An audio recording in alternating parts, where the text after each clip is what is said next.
Hello everyone. In this video, we will start the new topic of this chapter, rural urban composition. So, the division of population into rural and urban is based on the residence. Residence means the place of living. That's residence. This division is necessary because rural and urban life. Now we will zoom it. This division is necessary because rural and urban lifestyles differ from each other in terms of their livelihood and social conditions. We all know that the rural people's livelihood is different from urban people, and also their social conditions, their culture is different, and their way of living is different. Now, the age, sex, occupational structure, density of population and level of development vary between rural and urban areas. It means these three things: age, sex composition, or density of population, and the level of development. These things vary from rural to urban areas. Now, the criteria for differentiating rural and urban population varies from country to country. Yes, like who decides that this area is rural or that area will be urban? It is the government's norms or government's policies. For example, in India, the rural areas is defined with the four things. First thing is the population, livelihood or economic activities. That area, if in any area the people, the 3/4 or 75% people are engaged in primary activities, that is it is called a rural area. Or if the density of the population is less than 400% per kilometer, that is the definition of rural area. Or the population of that area should be less than 5,000, and these things can be the criteria for delimiting any area as a rural area in India. Okay, so it varies from area to area, from country to country. In general terms, rural areas are those where people are engaged in primary activities, yes, and urban areas those where majority of working population is engaged in non-primary activities. Yes, for the India it is same, like if 75% or more people are engaged in non-primary activities, that it will be as a urban or town area. Okay, this. Then figure 3.4 shows rural urban sex composition of selected countries. This is the 3.4 here. 3.4 rural urban sex composition 2003 selected countries. Now we are talking about here Finland, Canada, New Zealand, Brazil, Zimbabwe and Nepal. So you can see here, this is rural, this is urban. So rural and urban, rural and urban, rural and urban. Now see this, in Finland and here see females per 1,000 males, so it means in Finland 986 females over 1,000 males in rural areas. In urban areas it is more, in rural areas it is less, urban area it is more. In Canada, in New Zealand it is less, more, Brazil less, more. Now come to the here Zimbabwe, more females in rural areas than urban areas, more females in Nepal in rural areas than in urban areas. So it varies. This is divide, we can say this is a divide line. Here these countries are having less number of females in rural areas. These countries have more number of females in urban area, in rural areas. So this is a divide. Now we study why this divide happens. Yes, figure 3.4 shows the rural urban sex composition. The rural urban differences in sex ratio in Canada and West European countries like Finland are just opposite of those in Africa and Asian, Zimbabwe in Africa and Nepal in Asian countries. Okay, In western countries male outnumber, means male are more than females in rural areas. Yes, in western countries males are more in rural areas and females are more in urban areas in western countries.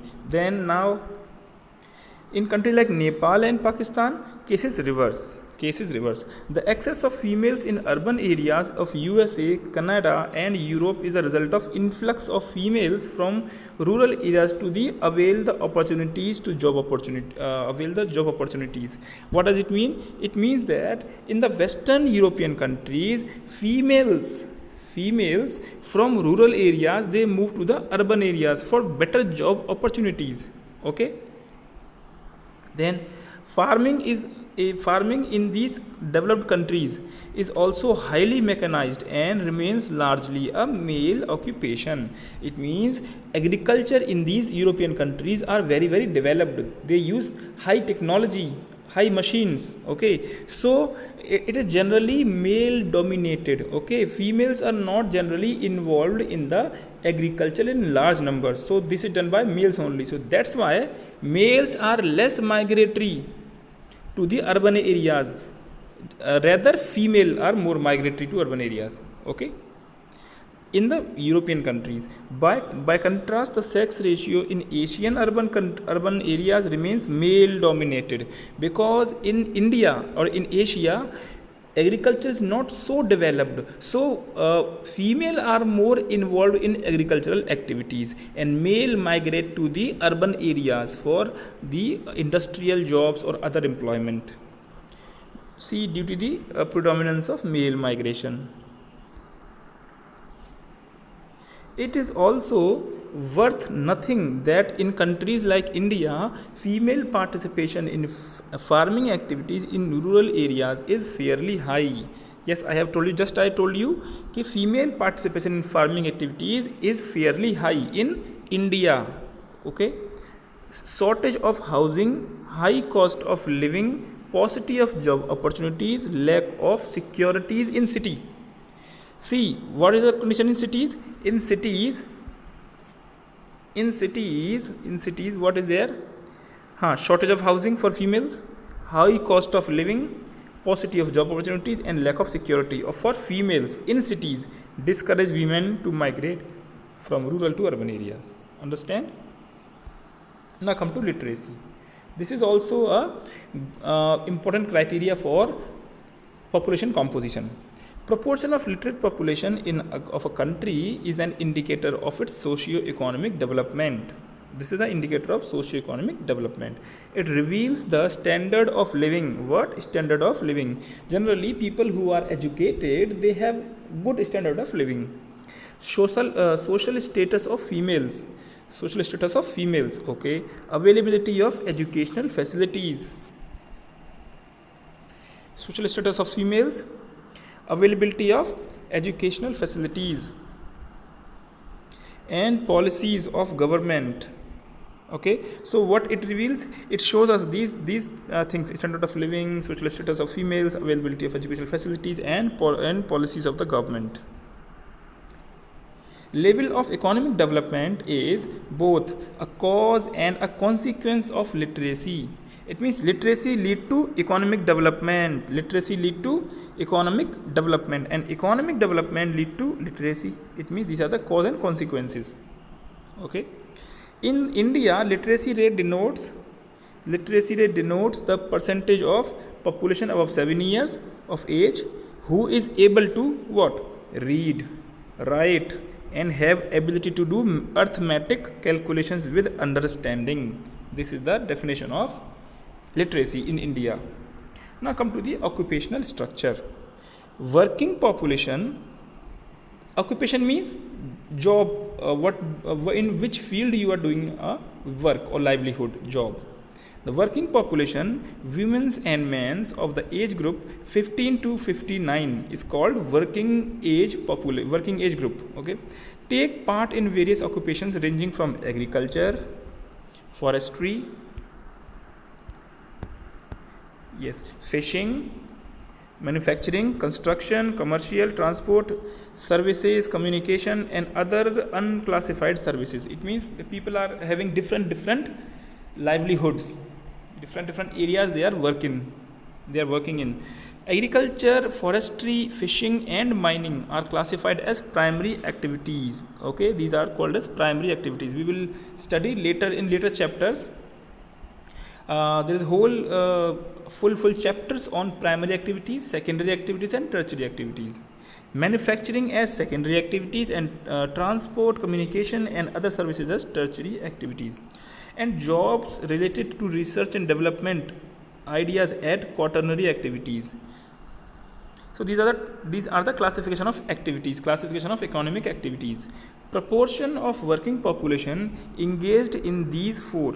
Proportion of working population engaged in these four sector is a good indicator of the levels of economic development. It means by knowing that how many people are engaged in primary activities, how many people are engaged in secondary and tertiary and as well as quaternary activities, we can have the idea that what is our major population is doing. Suppose if a country is totally agricultural country, then the level of development generally is low in that country. If a country is having more people engaged in secondary or tertiary or quaternary activity, then level of economic development is generally high. Okay, now this is because only a developed economy with industries and infrastructure can accommodate more workers in the secondary, tertiary, and quaternary sector. Okay, developed economy can have the more number of workers in the sectors. If the economy is still in primitive stage, then the proportion of people engaged in primary activities world will be high as it involves extraction of natural resources.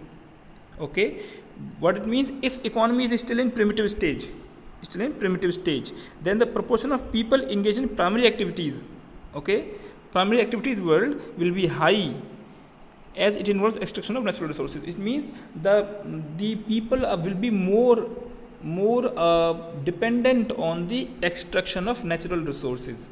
Okay, this is the now this chapter ends. Okay, this is a small chapter, not a large chapter.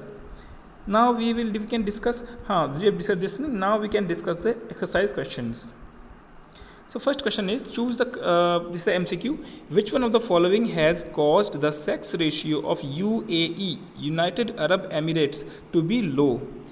Option A, selective migration of male working population, high birth rate of males, low birth rate of females, high out migration of females. The answer will be the first one. Why? Selective migration of male working population. What happened? UAE is a very good industrial area, so people go to UAE. Okay, you have seen people go to Dubai from India also for work in their oil sector or in construction works. Many people go to these countries. So the number of males have been increasing in these countries. That's why the number of females automatically be decreased.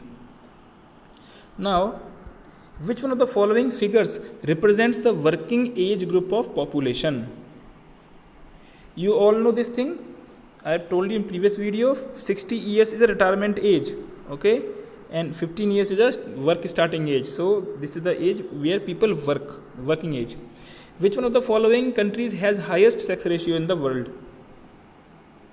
Latvia, very easy question. We discussed in last video. Now, what do you understand by population composition? I have told you in the last video, population composition means when we classify the population, okay, on the basis of their characteristics. Like we can have the idea of people on the basis of literacy. How many people are literate? How many people are illiterate? On the basis of their sex. How many males are there, how many females are there, or maybe how many transgenders are there. As now 3 genders have been given recognition. Now, what is this? So this is the population composition on the basis of their livelihood, on the basis of their place of residence, rural urban composition, literacy composition. So there are many kinds of compositions are there. What is the significance of age structure? Age structure significance, it tells us about the in what age group how many people are there in a country, okay, or the majority of population of a country lies in which age group, whether it is a young population, whether it is a old population, okay, or whether it is a middle age population. So this gives the idea of the population of a country, and that is very important for us, because as we have studied in the population pyramids, age sex composition pyramids, okay. Yes, I'll show you age sex composition pyramids. See this. This can give us a very good idea about the population of a country. It has wide base. It means birth rate is more, young people are more, and tapering or very thin, okay, top. It means that old age people are less, which can tell us that death rate is high. Birth rate is also high. Death rate is also high. Okay. So this can be understood by this. Okay. So age sex composition tells us about the number of people in different age groups, and which is also important for policy making for the government. How is sex ratio measured? Sex ratio is measured by formula I have told you. Some countries follow formula like male population divided by female population into 1000, 1, 2, 3. Okay. While some countries, just like India, they calculate it by female population divided by male population into 1000. Okay. Yes, this is the formula, and we can write this: the ratio between the male population and female population per 1000 is called as the sex ratio. Next, describe the rural urban composition of the population. This is also I have discussed in this video. What is rural urban composition? That people are some people are living in rural areas, some people are in urban areas. How many people are in rural areas and how many people are in urban areas? So all their lifestyles are different, their social status are different. Then what is the density of the rural areas? What is the density of urban areas? Why people move to rural from rural to urban areas? Okay, so this have discussed in this. Yes, criteria for different rural areas. Yes, here come. In some countries in rural areas, females are more. It's like in India, because male are more migratory, okay, from rural to urban, while in the western countries or developed countries, females are more migratory from rural to urban. Okay, this also we discussed in this. Now come to the next question. Discuss the factors responsible for imbalance in the sex age found in the different part of the world and their occupational structure. So now we have to write the factors which are responsible for the different part of the world, different age group and sex groups. So as I told you, same thing. Migration is a very important factor in this migration, and the female status in the society, that is also a important thing in this. So you can write this by understanding these videos. Now construct an age sex pyramid for your district or state. So this you can done by if you have two datas. One is the data like different age groups, how many males and how many females are there in different age groups. So you can write this by making two, like this is very simple.